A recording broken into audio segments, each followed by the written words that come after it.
very old friend came by today, 'cause he was telling everyone in town of the love that he just found, and Marie's the name of his latest play.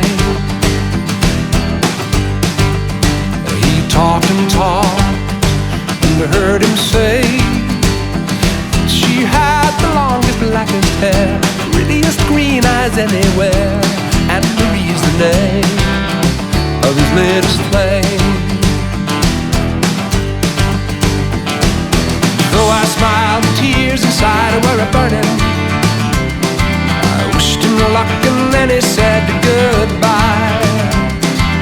He was gone, but still his words kept returning. What else was left for me to do?